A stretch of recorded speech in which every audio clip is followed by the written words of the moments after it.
So, a very good afternoon to all of you. So, today we are moving forward from the previous discussion on the evolution of electrical power.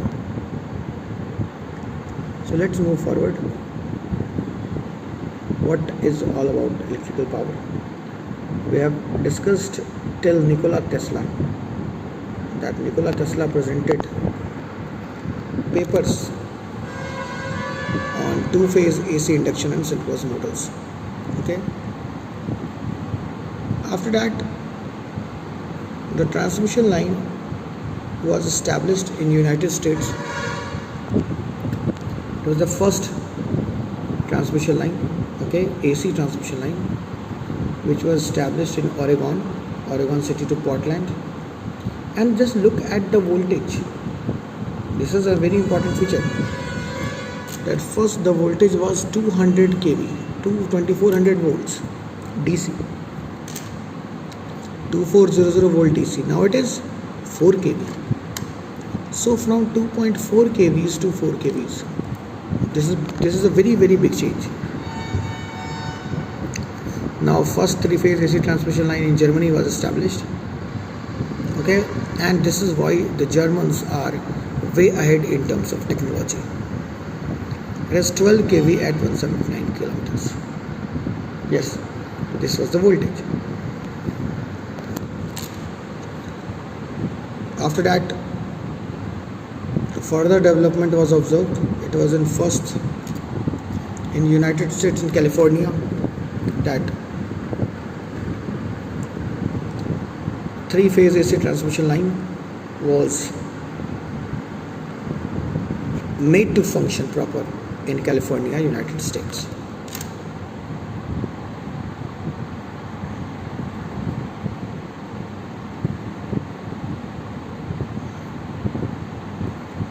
After that, these are the same things now. After that, sometime Edison's generators were introduced. Okay, and it is of very much importance that steam turbines basically represent 85% of US electrical energy. Okay, whereas only 6% of energy is delivered by hydro turbines. Okay, and peak load are met with the help of gas turbines, pinnacle loads. Okay,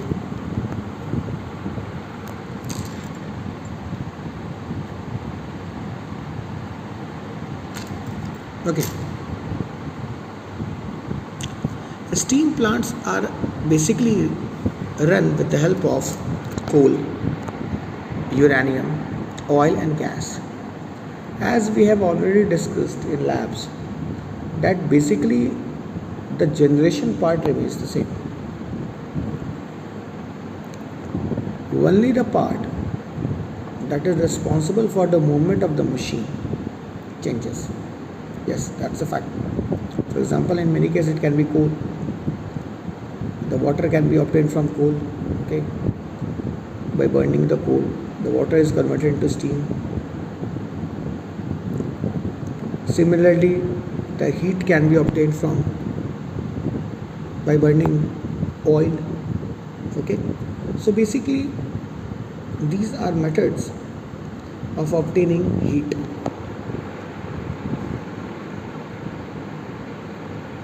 Now, after that, as we all are well versed, that atomic units came into the picture. Okay, a very important part is that before moving further, I would like to emphasize that these all are basically the development that happened in America, United States.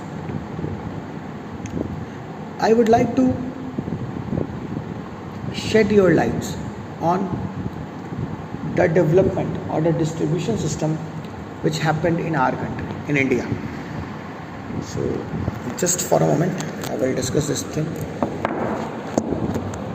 Okay, Because for that we will need a power system manual, and that will help our cause. So just 2 minutes. In 2 minutes we are going to discuss this manual system, and that will be of utter help to all of us. Okay, wait a minute, I will mount this thing so that this can be mounted properly. Just for a moment. Okay, it is clear.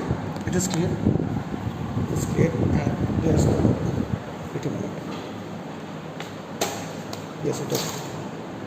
Here. So this will ease our purpose, because in this way we can understand the distribution system in our country. So this is it. Yes. So just have a look at this. You can see here that this was how the distribution system worked in our country. That first of all, it was divided into two parts: high voltage primary distribution and low voltage, that is termed as secondary distribution. After that, the part which operates at voltages, high voltages such as 3.3, 6.6, 11 kVs, okay, these basically form the primary distribution system, and these are carried out with the help of 3-phase 3-wire system. So I think this is very important, that which systems are carried on.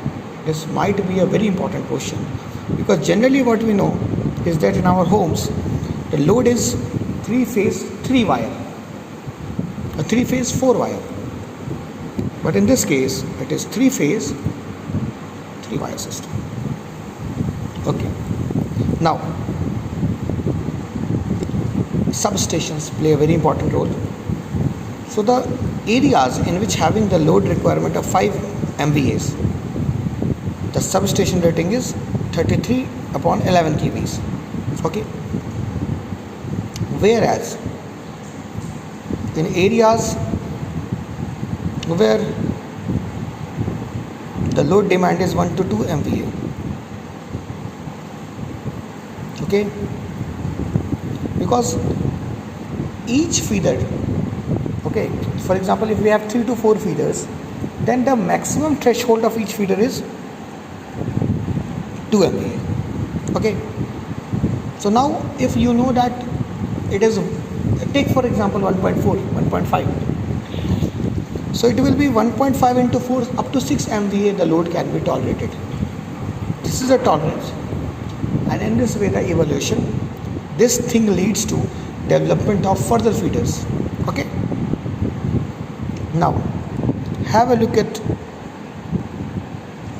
the types of feeders. The type of feeders are radial, parallel, ring or interconnected. Okay, these all are part of distribution system. Yes, and why I am discussing this thing? Because before understanding the American system, it is very important to understand the Indian system, how in India the feeder form. So I would like to show this diagram. This, wait a minute, this is it. This is diagram. You can see the feeders, radial, parallel, loop and distributor fed at one end. Okay, these are the feeders having circuit diagram. Okay, this is a radial feeder, parallel feeder, loop feeder. Clear? And we need to discuss this in detail. So I will try to give a brief idea of how these function. Radial feeder is nothing but it will have a supply source. The power will flow, okay, through the circuit breaker, and at different ends the load is tapped. The load can be obtained at different points. Okay, you can see. But very important thing is that only the power can flow from this end only. Okay, the power flow cannot take place in both the direction. Okay, so this is a big drawback, big drawback of the system, this radial feeder.